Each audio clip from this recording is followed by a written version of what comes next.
तो देखिए क्वेश्चन क्या कहता है कि how many gram of dibasic acid, molar weight यानी मोलर मास आप कह सकते हो 200 है, should be present in 100 ml of aqueous solution to give strength of 0.1 normality. जो नॉर्मेलिटी है यहाँ पे 0.1 है। तो देखिए पहले हम समझते हैं कि नॉर्मेलिटी देखिए होता क्या है। तो भाई देखिए नॉर्मेलिटी आपका होता है number of gram equivalent of solute. सही है। तो number of gram equivalent of solute divide by volume of solution. सही है, जो कि होता है लीटर में। अब देखिए यहाँ पे नंबर ऑफ ग्राम इक्विवेलेंट निकालते हैं सॉल्यूट का पहले। तो number of gram equivalent of solute क्या होगा भाई, वह होगा आपका गिवन मास या गिवन वेट कह लो आप यहाँ पे, given mass by equivalent mass. Equivalent mass. अब इक्विवेलेंट मास क्या होता है भाई, आपको ये भी पता होना चाहिए, वही निकालना पड़ेगा आपको सबसे पहले। इक्विवेलेंट मास होता है भाई आपका molar mass by N factor. अब एन फैक्टर क्या है, देखिए डाइबेसिक एसिड के लिए एन फैक्टर की वैल्यू होती है 2, क्योंकि ये 2H+ आयन प्रोड्यूस करता है। तो एन फैक्टर यहाँ पे क्या हो जाएगा, डाइबेसिक एसिड के लिए 2।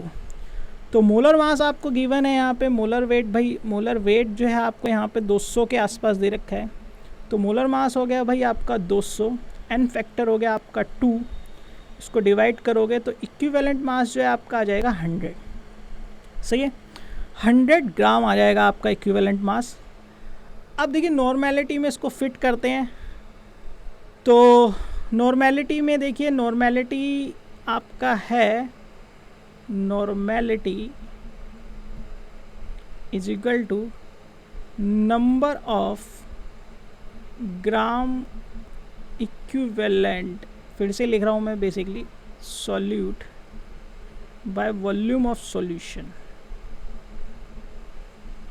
ऑफ सॉल्यूशन ये लीटर में होता है, आप ml में लोगे तो ऊपर 1000 से मल्टीप्लाई। सही है भाई। अब देखिए नॉर्मेलिटी आपको गिवन है 0.1, बहुत बढ़िया। नंबर ऑफ ग्राम इक्विवेलेंट कितना आ जाएगा भाई, given mass by equivalent mass. तो given mass let's say W है, हम मान लेते हैं, और इक्विवेलेंट मास हमारा कितना है 100। सही है। तो ये आ गया मेरा क्या, number of gram equivalent of solute into में 1000, ये वाला हो गया। वॉल्यूम ऑफ सॉल्यूशन आपको गिवन है कितना है भाई, 100 ml जो है वॉल्यूम ऑफ सॉल्यूशन प्रेजेंट है। तो ये आ गया आपका 100। यहाँ से आप इसको सिंप्लीफाई कर दीजिए। देखिए सिंप्लीफाई करेंगे तो ये आएगा लगभग 0.1 इक्वल टू W, इसके नीचे 1 मान लीजिए, तो ये इसके साथ एक साथ हो जाएगा, ये वाला एक साथ। तो W इंटू में 1000 डिवाइड बाय 10,000। सही है भाई। 3 0 से 3 0 कैंसिल भाई।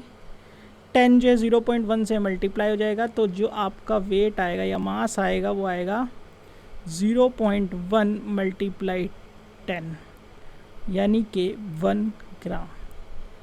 तो ऑप्शन सी जो है हमारा यहाँ पे करेक्ट हो जाएगा। समझ आया। अगर आपको केमिस्ट्री या फिजिक्स के अंदर कोई भी डाउट है तो आप हमें व्हाट्सएप पर इस नंबर पर ड्रॉप कर सकते हैं, हम उसका एक वीडियो सॉल्यूशन ज़रूर बनाएंगे। मिलेंगे हम ऐसे ही नेक्स्ट वीडियो में।